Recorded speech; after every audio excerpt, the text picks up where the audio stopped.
अस्सलाम वालेकुम दोस्तों, तुसी वेखदे पे हो पावर पंजाब टीवी ते मैं तुहाडा मेज़बान मोहम्मद बिलाल। दोस्त सब तो पहले अपने चैनल को करना है सबसक्राइब और नाल ही लगे बेल दे बटन दबाओ ताकि साडी हर नवी आने वाली वीडियो मेरे वीरा तक बात संतरी के नाल पहुंचे। दोस्तों वास्ते बाखरी माई दी वीडियो लेके हाजिर होए हां। मेरे कहना ने दिखाण दा उस तो बाद मालकां नाल गल्लां होणगियां। माशाअल्लाह चंगा वड्डा कद है और माशाअल्लाह बांह जिन्नी लंबी बुत्थी, अखां च जवाब है दोनां च, छोटा सिंग लग्या माशाअल्लाह। एक कड्डी दी पुट्ठा माशाअल्लाह पूरे थब्बे दा चौड़ा है और माशाअल्लाह माई दी वदर चेक करने ने और माशाअल्लाह थब्बे दे हवाने लावन वाली है। जिहड़ा मेरा वीर लै जाएगा एक बार याद करेगा इंशाअल्लाह ताला। माई दा कद देखो माशाअल्लाह और लाम देखो, बड़ी लाम माशाअल्लाह और छोटा छोटा सिंग लग्या होया है। सुथरी माशाअल्लाह हर पासों, थन लाजवाब लग्या माशाअल्लाह, बिल्कुल मुठ पर थान है। मझ इस टाइम चोई खड़ोती है। जिहड़ा दुध देगा मालकां नूं पुछ लांगे कि कितना दुध है 2 टाइम का। कोई दोस्त आके भावें 2 टाइम चो सकदा है।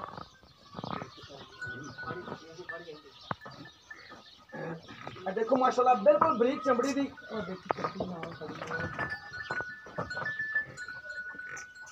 और लाम माशाल्लाह चेक करो, 10 फुट लंबी लाम है माशाल्लाह माई दी।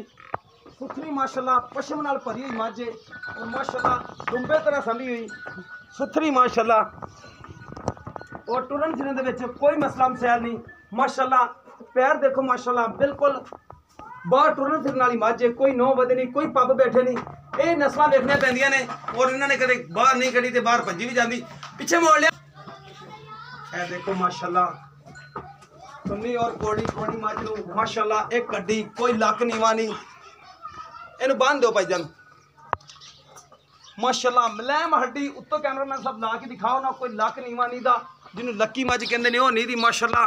और एक कड्डी दी सुथरी माशाल्लाह, एक कवाड़े तरह हड्डी खड़ी और बरीक धागे वर्गी पूछ, बड़ी लाजवाब मझ है माशाल्लाह और मोटी बड़ी माशाल्लाह, बरीक चमड़ी दी है और निरा चम नीदा। दुद्ध वालियां मझां इवें ही होंदियां ने। मैं करना मालकां नाल गल्लां। अस्सलाम वालेकुम जी भाईजान। की नाम भरा मेरे दा? अच्छा भाई मोहम्मद सलाम। किन्ना क दुद्ध मझ कोल? माई कोल 3 किलो हुण चोल ही है? चोली ठीक हो गया जी। तो तुसीं हुण 3 किलो चोल एक टाइम मिलदी कि 2 टाइम? इको टाइम मिलदी पाड़े पाड़े ते मिलदी है। ठीक हो गया। तो किन्ने ने मोहब्बत प्यार वाले पैसे लेने ते नवी हुई है या नहीं हुई? नवी कल ही हुई है। कल नवी हुई है। ठीक हो गया जी। अगे दोस्तों ने मुकद्दर नहीं? हां जी। ठीक हो गया जी। तो किन्ने दे पैसे आप प्यार मोहब्बत वाले लेने? 1,70,000 1,70,000 विचों कोई कमी पेशी करना करोगे? कैमरा के साथ दोबारा नजर मराओ। दूसरा सुबह सुई कि पहला सुई सी? दूजा सुई सी। ठीक हो गया जी। अगे नवी हो गई है। अगे जो तीसरा सुबह सुवेगी अगे मेरे मालकां ने मुकद्दर। ये देखो जी माशाल्लाह अगे जो दोस्त लैके जाएगा उन्हें मुकद्दर अगे मुकद्दर ने जी माशाल्लाह जानवर तुहानूं दिखा दिता है। दिखाने दे विच कोई कमी नहीं छड्डी। जानवर माशाल्लाह सोहना भी है। 1,70,000 रुपये डिमांड है। कल नवे दुध हुई है जी। 3 किलो दुध पाड़े ते मिलती है। अगर किसी दोस्त पसंद आए राबता नंबर है 0303 7816 150। साडा व्हाट्सएप टीम नंबर है। सानू उम्मीद है कि जी वीडियो दोस्तों को पसंद आएगी। अगर पसंद आए वीडियो को लाइक शेयर जरूर करना है और अपनी राय का भी इजहार करना है।